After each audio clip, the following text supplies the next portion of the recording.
On le sait, l'astrologie a mauvaise presse. Comment sommes-nous passés à William Lilly, l'astrologue le plus célèbre d'Angleterre, qui était adoré du peuple, à l'astrologie c'est de la merde, les astrologues sont des escrocs? Accroche-toi bien, aujourd'hui on va rentrer dans les tumultes de la spiritualité et de ce que les humains en ont fait.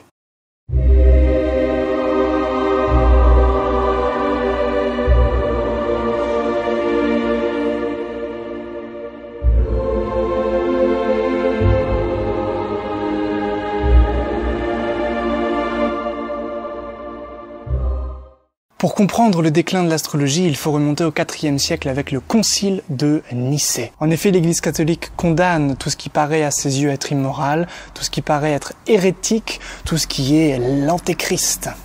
Plus tard, saint Thomas d'Aquin nous confirme bien, si l'astrologie repose sur les effets physiques des astres, alors elle a toute sa légitimité car elle est simplement une explication de la manifestation de Dieu. En revanche, si l'astrologie est une forme de divination, alors elle n'a pas du tout sa place, car évidemment elle irait en contradiction, en tout cas apparente, avec la religion catholique. Ni une ni deux, les astrologues ont sauté sur l'occasion, voulant continuer à exercer leur pratique, leur métier, leur passion, et ont fait de l'astrologie un domaine des sciences naturelles. C'est ainsi que l'astrologie s'est mêlée à la chrétienté, et que l'on peut retrouver des œuvres comme celle de William Lilly, avec son astrologie chrétienne. Lorsqu'on ouvre le livre, on voit l'introduction très chrétienne, très bien polie, pour plaire ici à l'église, et ensuite, c'est de l'astrologie pure et dure. Le souci, c'est que de fil en aiguille, les astrologues eux-mêmes ont perdu ce fil conducteur relié donc au ciel, à la divination, et ont commencé à confondre l'astrologie avec le domaine des sciences naturelles. Plus tard, au XXe siècle, avec l'arrivée de la psychanalyse, les astrologues ont encore une fois sauté sur l'occasion pour continuer à exercer leur métier et assouvir leur crédibilité.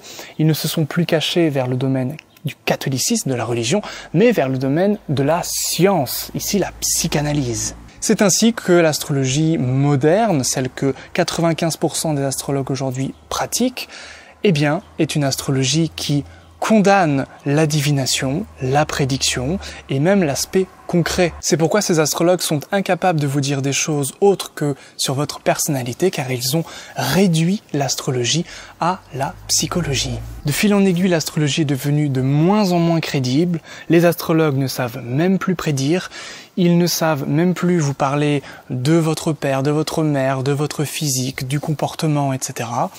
Ils ne savent que vous parler de la psychologie, des vies antérieures, des blessures de l'âme, etc., etc. Chose qui, évidemment, décrédibilise la pratique ancestrale de l'astrologie. C'est donc sur ce fond New Age que l'astrologie, aujourd'hui, repose.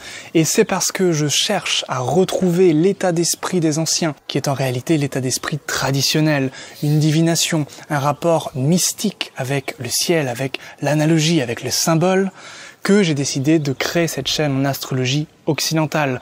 On verra l'étude des grands maîtres qui nous ont précédés. J'ai évoqué William Lilly, il y aura également Manilius, Morin de Villefranche, Henri de Bougainvilliers, il y aura Claude Dariot, il y aura Jules Evenot, il y aura énormément de maîtres du passé. Et c'est en étudiant leurs textes, en étudiant les écrits qu'ils nous ont laissés, qu'on va avoir une idée beaucoup plus précise des lois qui sous-tendent notre art magnifique qu'est l'astrologie. Si tu es nouveau, bienvenue à toi, une vidéo par semaine sur cette chaîne. Abonne-toi si ce n'est pas déjà fait. Et on se dit très vite pour une prochaine vidéo. Ciao!